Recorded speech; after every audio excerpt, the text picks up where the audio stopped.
ನೀವು ಕಳೆದುಕೊಂಡಿದ್ದರ ಬಗ್ಗೆ ಯೋಚಿಸಿ ದುಃಖ ಪಡುತ್ತಿರುವಾಗಲೇ ಭಗವಂತ ನೀವು ಕಳೆದುಕೊಂಡದ್ದನ್ನು ಮರೆಸಲು ಉತ್ತಮವಾದದ್ದನ್ನು ಕೊಟ್ಟೇ ಕೊಡುತ್ತಾನೆ. ತಾಳ್ಮೆ ಇರಲಿ, ಅವನ ಮೇಲೆ ನಂಬಿಕೆ ಇರಲಿ. ಯಾವ ಪ್ರಾರ್ಥನೆಗೆ ಉತ್ತರ ತಡವಾಗುತ್ತೋ ಆ ಪ್ರಾರ್ಥನೆಯ ಉತ್ತರ ಬಹಳ ಬಲವಾಗಿರುತ್ತೆ. ದುಃಖದ ಬಗ್ಗೆಯೇ ಚಿಂತಿಸತೊಡಗಿದ್ರೆ ಸದಾ ದುಃಖಿಯಾಗಿಯೇ ಉಳಿಯುವೆ. ಸದಾ ಸುಖ ಸಂತೋಷದ ಬಗ್ಗೆ ಧ್ಯಾನಿಸುತ್ತಿದ್ರೆ ಮುಂದೆ ಸುಖಿಯಾಗುತ್ತೀಯ. ಯಾಕೆಂದ್ರೆ ಮನಸ್ಸು ಹೆಚ್ಚಾಗಿ ಯಾವುದರ ಬಗ್ಗೆ ಧ್ಯಾನಗೊಳ್ಳುವುದೋ ಅದೇ ಸಕ್ರಿಯವಾಗುವುದು. ನೀವು ಉತ್ತಮರಾಗಿದ್ರೂ ಕೆಲವೊಬ್ಬರು ನಿಮ್ಮನ್ನು ಯಾವಾಗಲೂ ಇಷ್ಟಪಡಲಾರರು. ಯಾಕೆಂದ್ರೆ ನಿಮ್ಮೊಳಗಿರುವ ಪುಣ್ಯ ಆತ್ಮ ಅವರೊಳಗಿರುವ ರಾಕ್ಷಸತ್ವವನ್ನು ಅಲ್ಲಾಡಿಸುತ್ತೆ. ಉತ್ತಮರ ಒಳ್ಳೆಯ ಆತ್ಮ ಕೆಟ್ಟವರ ರಾಕ್ಷಸತ್ವವನ್ನು ಕಂಪಿಸುತ್ತೆ. ಸ್ವಲ್ಪ ಪೆಟ್ಟು ಬಿದ್ದರೂ ಒಡೆಯುವ ಗಾಜಿನಂತೆ ಮನಸ್ಸನ್ನು ಇಟ್ಕೋಬೇಡಿ. ಮನಸ್ಸು ಕಚ್ಚಾ ಜೇಡಿ ಮಣ್ಣಿನಂತೆ ಇರಲಿ. ಪ್ರತಿ ಹೊಡೆತದಿಂದಲೂ ಆಕಾರವನ್ನು ಪಡೆಯುತ್ತೆ. ಬಿಸಿ ಪಾಯಸದಿಂದ ನಾಲಿಗೆಯನ್ನು ಸುಟ್ಟುಕೊಂಡ ಮಗು ಮೊಸರನ್ನು ಊದಿ ಊದಿ ಕುಡಿಯುವಂತೆ ದುರ್ಜನರ ಮೋಸಕ್ಕೆ ಒಳಗಾದವರು ಸಜ್ಜನರ ಸಂಘಕ್ಕೂ ಭಯಪಡುತ್ತಾರೆ. ನಮ್ಮ ಜೀವನದಲ್ಲಿ ಸಂತೋಷದ ಸಂದರ್ಭಗಳು ಬಂದಾಗ ಅದನ್ನು ಮನಪೂರ್ವಕವಾಗಿ ಆನಂದಿಸಬೇಕು. ಹಾಗೆಯೇ ಕಷ್ಟದ ಸಂದರ್ಭಗಳು ಬಂದಾಗ ಸಮಚಿತ್ತವಾಗಿ ದುಃಖವನ್ನು ಸಹಿಸಿಕೊಳ್ಳಬೇಕು. ಸುಖ ದುಃಖಗಳು ತಿರುಗುತ್ತಿರುವ ಚಕ್ರದಂತೆ ಒಂದಾದ ಮೇಲೆ ಒಂದು ಬರುತ್ತದೆ.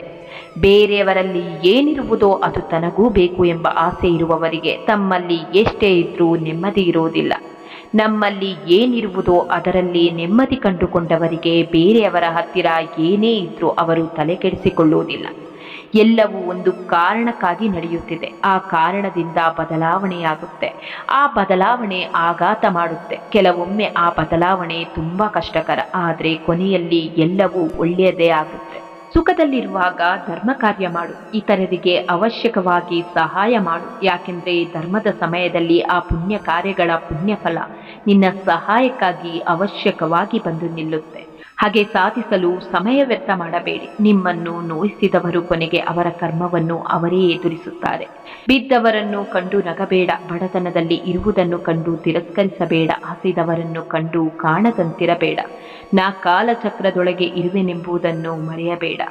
ಎಲ್ಲಿಯವರೆಗೆ ನಾವು ನಕಾರಾತ್ಮಕ ಚಿಂತನೆಗಳನ್ನು ನಮ್ಮೊಳಗೆ ಪ್ರವೇಶಿಸಲು ಅನುಮತಿ ನೀಡೋದಿಲ್ವೋ ಅಲ್ಲಿಯವರೆಗೆ ನಾವು ಜೀವನದಲ್ಲಿ ಸೋಲೋದಿಲ್ಲ. ಜೀವನವೆಂಬುವುದು ಸುಂದರವಾದ ಉಡುಗೊರೆ. ವ್ಯರ್ಥ ಲಾಭದಲ್ಲಿ ಅದನ್ನು ಹಾಳು ಮಾಡಿಕೊಳ್ಳಬೇಡಿ. ಬದುಕಿನಲ್ಲಿ ಏನೂ ಸರಿಯಿಲ್ಲ ಎನಿಸಿದ್ರೆ ಒಮ್ಮೆ ಯೋಚಿಸಿ, ನೀವಿನ್ನೂ ಬದುಕಿದ್ದೀರಾ. ಕೊಡುವುದನ್ನು ಕೊಡಲು ಶುರು ಮಾಡಿ ಬರುವುದು ತಾನಾಗೆ ಬರುತ್ತೆ. ಅದು ಸಂಪತ್ತೇ ಆಗಲಿ ಗೌರವವೇ ಆಗಲಿ. ಎಲ್ಲರಿಗೂ ಒಳ್ಳೆಯದನ್ನು ಬಯಸುವವರೇ ಎಲ್ಲರ ದೃಷ್ಟಿಯಲ್ಲಿ ಕೆಟ್ಟವರಾಗಿ ಕಾಣುತ್ತಾರೆ. ಎಲ್ಲರನ್ನೂ ಗೌರವಿಸೋದು ನಮ್ಮ ಮಾನವೀಯತೆ. ಅದನ್ನು ಉಳಿಸಿಕೊಳ್ಳುವುದು ಅವರವರ ಯೋಗ್ಯತೆ. ಕೋಪ ಎಲ್ಲರಿಗೂ ತಕ್ಷಣಕ್ಕೆ ಬರುತ್ತೆ, ಆದರೆ ತಾಳ್ಮೆ ಎನ್ನುವುದು ಬದುಕನ್ನು ಚೆನ್ನಾಗಿ ಅರಿತವನ ಬಳಿ ಮಾತ್ರವೇ ಇರುತ್ತೆ. ಒಂಟಿಯಾಗಿ ಇರುವವರು ಅಹಂಕಾರಿಗಳಲ್ಲ, ಎಲ್ಲರಿಗೂ ಅರ್ಹತೆ ಮೀರಿ ಪ್ರೀತಿ ಕೊಟ್ಟು ನೆಮ್ಮದಿ ಕಳೆದುಕೊಂಡವರು. ನಮ್ಮ ಜೀವನದಲ್ಲಿ ಎದುರಾಗುವ ಯಾವುದೇ ಇಕ್ಕಟ್ಟಿನ ಪರಿಸ್ಥಿತಿಯನ್ನು ಎದುರಿಸಲು ಆ ಇಕ್ಕಟ್ಟಿನ ಪರಿಸ್ಥಿತಿಯೊಳಗಿನ ಎಚ್ಚರಿಕೆಯ ಜ್ಞಾನ ಅತ್ಯಗತ್ಯ. ಈ ಜ್ಞಾನವು ನಮ್ಮಲ್ಲಿನ ಸಾಮರ್ಥ್ಯವನ್ನು ಮತ್ತಷ್ಟು ಬಲಿಷ್ಠಗೊಳಿಸುತ್ತೆ. ಪ್ರಕೃತಿ ನಮಗೆ ನೀಡಿರುವ ಅತಿ ಸುಂದರ ಅನುಭವ ಎಂದರೆ ಪ್ರೀತಿ. ಎಲ್ಲಿ ಪ್ರೀತಿ ಇದೆಯೋ ಅಲ್ಲಿ ನಾವು ಪರಿಪೂರ್ಣತೆಯ ಬೆಳಕನ್ನು ಕಾಣಬಹುದು. ಅಂದ ಹಾಗೆ ಪ್ರೀತಿಯು ಆತ್ಮದ ಮೂಲ ಸ್ವರೂಪವೂ ಹೌದು. ನಮ್ಮ ಬದುಕಿನೊಳಗಿನ ಉತ್ತಮ ಧರ್ಮಧಾರಿತ ಕರ್ಮಗಳಿಂದ ಪರರಿಗೆ ಕೋಪ ಅಥವಾ ಅಸಮಾಧಾನಗಳಾಗಬಹುದೆಂಬ ಅರಿವಿದ್ರು ನಾವು ಅಂತಹ ಧರ್ಮಧಾರಿತ ಕರ್ಮಗಳನ್ನು ಮಾಡಲೇಬೇಕು. ಯಾಕೆಂದರೆ ಪರರ ಕೋಪವು ಅವರ ವೈಯಕ್ತಿಕವಾದುದು. ನಮ್ಮ ಧರ್ಮಧಾರಿತ ಕರ್ಮಗಳು ಸಾಮಾಜಿಕ ಜವಾಬ್ದಾರಿಯ ಸಂಕೇತವು. ನಮ್ಮ ಪಾಲಿನ ಕರ್ಮಗಳನ್ನು ಭಯಭಕ್ತಿಯಿಂದ ನಿಷ್ಠೆಯಿಂದ ಪರಮಾತ್ಮನ ಸೇವೆಯೆಂದು ನಿರ್ವಹಿಸುತ್ತಾ ಹೋದರೆ ನಮ್ಮ ಬದುಕು ಸಹಜತೆಯನ್ನು ಕಂಡುಕೊಳ್ಳುತ್ತೆ.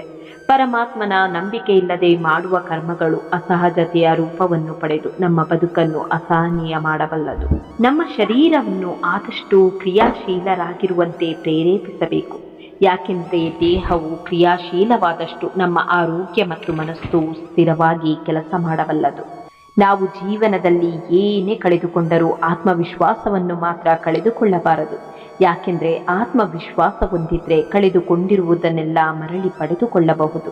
ನಮ್ಮ ಸುಲಲಿತ ಕರ್ಮಗಳ ಜ್ಞಾನವನ್ನು ಪಡೆದು ಆ ಶುದ್ಧಿಯ ಕರ್ಮಗಳನ್ನು ಮಾಡದೆ ಹೋದರೆ ನಾವು ಏನೂ ಅರಿಯದವರಿಗಿಂತಲೂ ಕಡೆಯಾಗಿ ಹೋಗುತ್ತೇವೆ. ನಮ್ಮಲ್ಲಿನ ಶಕ್ತಿ ಮತ್ತು ಸಾಮರ್ಥ್ಯವನ್ನು ಸಮಯ ಬಂದಾಗ ಸರಿಯಾದ ರೀತಿಯಲ್ಲಿ ಬಳಸಿಕೊಳ್ಳಲು ಮುಂದಾಗಬೇಕು.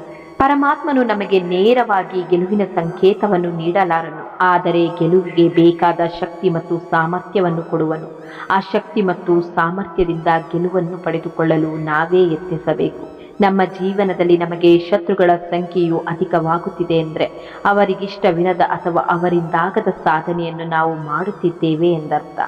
ಕೋಪವು ನಮ್ಮಲ್ಲಿರುವ ಎಲ್ಲ ಅವಗುಣಗಳನ್ನು ಹೊರತರುತ್ತೆ. ಸಹನೆಯು ಜಗತ್ತಿನ ಪ್ರತಿಯೊಂದು ಸಚ್ಚಿಂತನೆಗಳನ್ನು ನಮ್ಮ ಆತ್ಮದಲ್ಲಿ ಶೇಖರಿಸುತ್ತೆ. ಕೋಪವನ್ನು ಹಂತ ಹಂತವಾಗಿ ಕಡಿಮೆ ಮಾಡುತ್ತಾ ಹೋದಂತೆಲ್ಲ ನಮ್ಮ ಬೆಳವಣಿಗೆಯ ಮಟ್ಟವು ಏರುತ್ತಾ ಹೋಗುತ್ತೆ. ನಾವು ಯಾವುದೋ ಒಂದು ಕೆಲಸದಲ್ಲಿ ಸೋಲನ್ನು ಅನುಭವಿಸಿದ್ದೇವೆ ಎಂದರೆ ಆ ಕೆಲಸವು ನಮ್ಮಿಂದಾಗದು ಎಂಬರ್ಥವಲ್ಲ.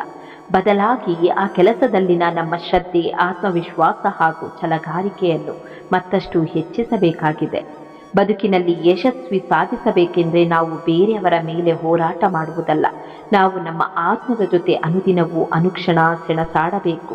ಸತ್ಯಕ್ಕೆ ಶತ್ರುಗಳ ಸಂಖ್ಯೆಯು ಅಧಿಕವಿರುವುದು, ಆದರೆ ಸುಳ್ಳಿಗೆ ಅಭಿಮಾನಿಗಳು ಮತ್ತು ಮಿತ್ರರುಗಳ ಸಂಖ್ಯೆಯು ಅಧಿಕವಿರುವುದು. ಆದಾಗ್ಯೂ ಅಂತ್ಯದಲ್ಲಿ ಸತ್ಯವೇ ಗೆಲುವನ್ನು ಕಾಣುವುದು. ನಮ್ಮ ಮನಸ್ಸು ಪರಿಶುದ್ಧವಾಗಿದ್ದರೆ ಸುಖವು ನೆರಳಿನಂತೆ ನಮ್ಮನ್ನು ಹಿಂಬಾಲಿಸುತ್ತೆ. ಹಾಗೆಯೇ ನಮಗೆ ನಮ್ಮ ಶಕ್ತಿ ಮತ್ತು ಸಾಮರ್ಥ್ಯಗಳ ಮೇಲೆ ದೃಢವಾದ ನಂಬಿಕೆ ಇದ್ದಲ್ಲಿ ನಮ್ಮ ಬದುಕಿನ ಸರ್ವ ಸಮಸ್ಯೆಗಳನ್ನು ನಿವಾರಿಸಿ ನಿಶ್ಚಿತವಾಗಿ ಯಶಸ್ವಿಯಾಗುತ್ತೇವೆ. ನಾವು ಜೀವನದಲ್ಲಿ ಏನನ್ನಾದರೂ ಕಳೆದುಕೊಳ್ಳುತ್ತೇವೆ ಎಂಬ ಭಯದಿಂದ ಬದುಕುವ ಬದಲು ಏನನ್ನಾದರೂ ಸಾಧಿಸಿ ಯಶಸ್ವಿಯಾಗುತ್ತೇನೆಂಬ ವಿಶ್ವಾಸವು ನಮ್ಮ ಗೆಲುವಿನ ಮೂಲ ಮೆಟ್ಟಿಲಾಗಿರುತ್ತೆ. ಸೂಕ್ತ ಆರೋಗ್ಯ ಸಾಧನೆಗೆ ಔಷಧಿಯ ಹಿಂದೆ ಹೋಗುವುದು ಉತ್ತಮವಲ್ಲ. ನಮ್ಮ ಹೆಚ್ಚಿನ ಸಮಯವನ್ನು ಮನಸ್ಸಿನೊಳಗಿನ ಶಾಂತಿ ಸ್ವರೂಪ, ಹಗುರವಾದ ಅಂತಃಕರಣ ಮತ್ತು ಏಕರೂಪತೆಯ ಸ್ಥಿರ ಪ್ರಜ್ಞೆಯನ್ನು ಬೆಳೆಸಿಕೊಂಡ್ರೆ ನಮ್ಮ ಆರೋಗ್ಯ ಸದೃಢವಾಗುತ್ತೆ. ತಿಳುವಳಿಕೆ ಅಥವಾ ಅರ್ಥೈಸಿಕೊಳ್ಳುವಿಕೆಯ ಸರ್ವಜ್ಞಾನಕ್ಕಿಂತಲೂ ಸರ್ವಶ್ರೇಷ್ಠವಾದುದು.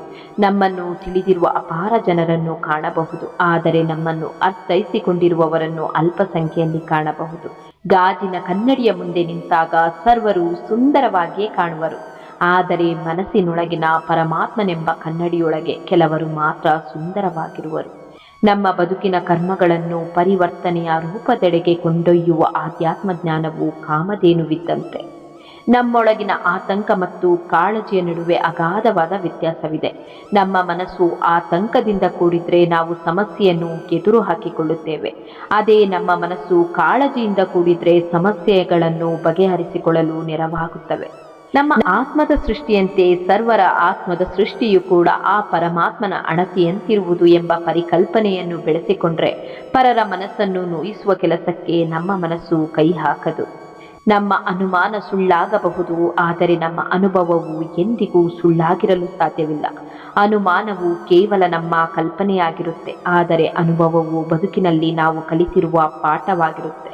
ನಾವು ಪ್ರಾಮಾಣಿಕರಾಗಿರುವುದರಿಂದ ಸಾಕಷ್ಟು ಸ್ನೇಹಿತರನ್ನು ಪಡೆಯಲು ಅಸಾಧ್ಯವಾಗಬಹುದು, ಆದರೆ ಸರಿಯಾದ ಮತ್ತು ಸೂಕ್ತವೆನಿಸಿದ ಅಲ್ಪ ಸ್ನೇಹಿತರನ್ನಾದರೂ ಪಡೆಯಬಹುದು.